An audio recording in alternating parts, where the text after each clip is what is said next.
वही वो करते हैं, हम जो कहते हैं वो जिस तरीके से हम बोलते हैं उसी तरीके से वो बोलते, ऐसा नहीं होता है।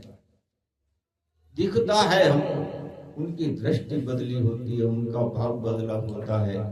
हमको इन्हीं आंखों से संसार दिखता है, उनको उन्हीं की आंखों से इसी संसार में अपने प्रभु जी को देखते हैं। उनका लक्ष्य होता है ओम ब्रह्मानंदम परम सुखदम केवलम ज्ञान मूर्तिम द्वंद्वातीतं गगन सदृशं तत्त्वमस्यादिलक्ष्यम् एकं नित्यं विमलमचलं सर्वधी साक्षिभूतं भावातीतं त्रिगुणरहितं सद्गुरुं तं नमामि। वो अपनी अष्ट सिद्धि नवनिधि जो मिलती है ऋषि महर्षियों को, उसको वो ऐसे नहीं दिखाते किसी को। उनका ज्ञान का स्वरूप होता है, एक अज्ञान होता है, एक ज्ञान होता है, उनका ज्ञान का स्वरूप होता है।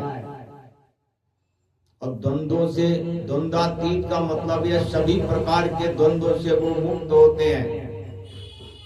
इस शरीर को, पंच भौतिक शरीर को अपना शरीर नहीं मानते हैं, इस संसार को अपना संसार नहीं मानते हैं।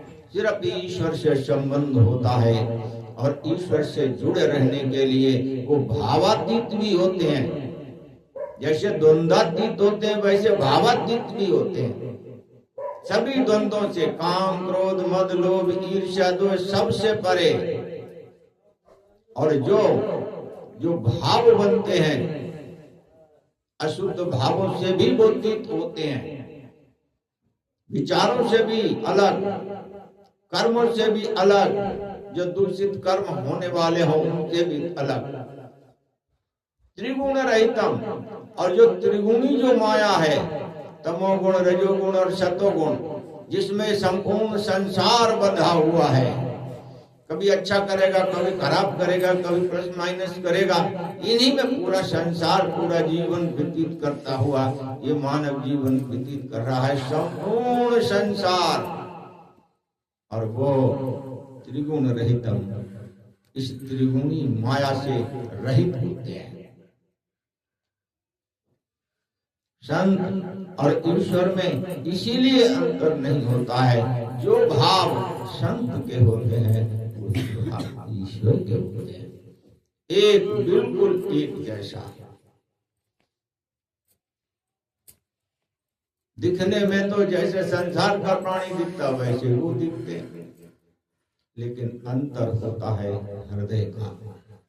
उनके हृदय में भगवान का वास होता है, हमारे आपके हृदय में माया का वास होता है।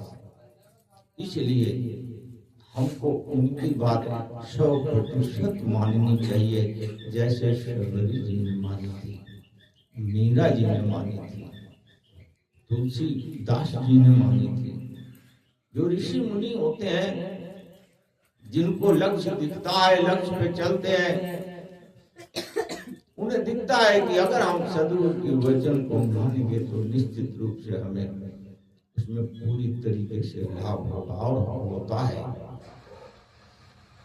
तो ये जो मार्ग है, ये जो भगवान की ओर जो जाने वाला मार्ग है, जो हमारा वास्तविक घर है, क्योंकि हम एक बार नहीं 1000 बार मनुष्य का शरीर प्राप्त कर लें, और अगर हम अपने ईश्वर से संबंध नहीं बना पाए तो हमें कभी भी सुख और शांति मिलेगी नहीं। एक शरीर छूटा, दूसरा मिला, दूसरा शरीर छूटा, तीसरा मिला, ये श्रृंखला चलती रहेगी।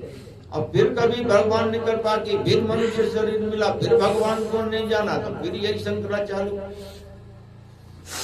तो इसका तो कभी अंत ही नहीं है, ये घूमते ही रहोगे। इस भव सागर, यही भव सागर है, इसमें घूमते ही रहोगे। जो हमारा वास्तविक घर है ईश्वर है, परम ब्रह्म परमेश्वर जो हमारा घर है, उसमें जाने के लिए मार्ग सत्य का ही अपनाना होता है। सत्मार्ग पे चलना ही होगा। इसके अलावा कोई और न मार्ग है और न कोई और साधन है। उसमें भी सत्मार्ग के लिए भी सबसे उत्तम, सबसे सरल है भगवान की भक्ति। और भगवान की भक्ति सब कुछ दिलाती है। धर्म भी दिलाएगी, वैराग्य भी दिलाएगी, ज्ञान भी दिलाएगी, योग भी दिलाएगी, विज्ञान भी दिलाएगी, और भगवान का चरण तो हमेशा स्मरण ही कराएगी।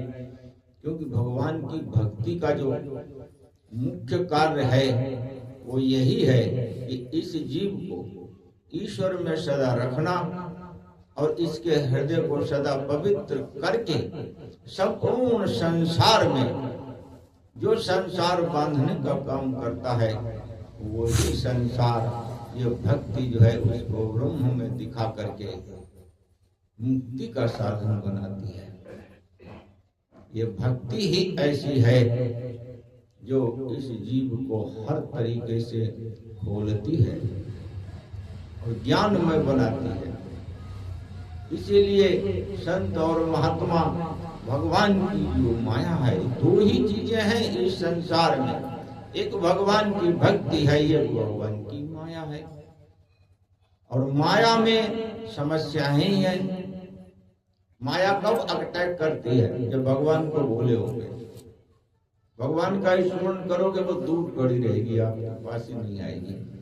ये भक्ति का गुण है, ये भक्ति का लक्षण है।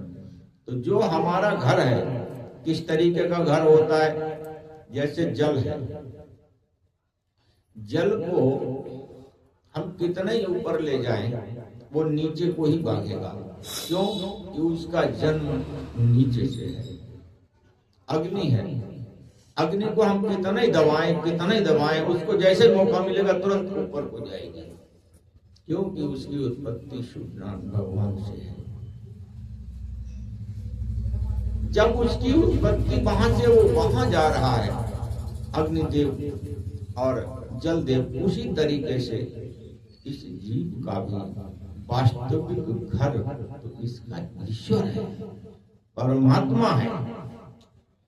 अपने घर की तरफ तुम जैसे चलोगे सुख के समुद्र में डूब जाओगे। इतना सुख मिलेगा। भगवान कहते हैं कि जो मेरा एक बार स्मरण करता है मैं 60 बार उसका स्मरण करता हूँ। जो मेरा एक बार नाम लेता है मैं उसका 60 बार नाम लेता हूँ। जो मेरे लिए एक अपमान बर्दाश्त करता है मैं उसके लिए 60 अपमान बर्दाश्त करता हूँ। भगवान का ये कहना है। जो हमारे इतने अनुकूल हैं और हम उनको ही भूले रहें, हम उनको जानने की कोशिश न करें, तो बताओ हमसे ज्यादा अभागा कौन हो सकता है? हमको भगवान की ओर चलना ही होगा। ये भी समझ लो, 100% चलना होगा। कैसे भी बचाव नहीं हो सकता है। जैसे बचना चाहो कि भाई हम भगवान के अलावा ये कार्य कर लेंगे और हम भगवान तक पहुंच जाएंगे, मुक्त हो जाएंगे, कुछ भी नहीं। कुछ भी कर लो, कोई ऐसा भगवान ने मार्ग ही नहीं बनाया है कि जो कर्म योग, ज्ञान योग, भक्ति योग के अलावा कोई भगवान की ओर जाता हो।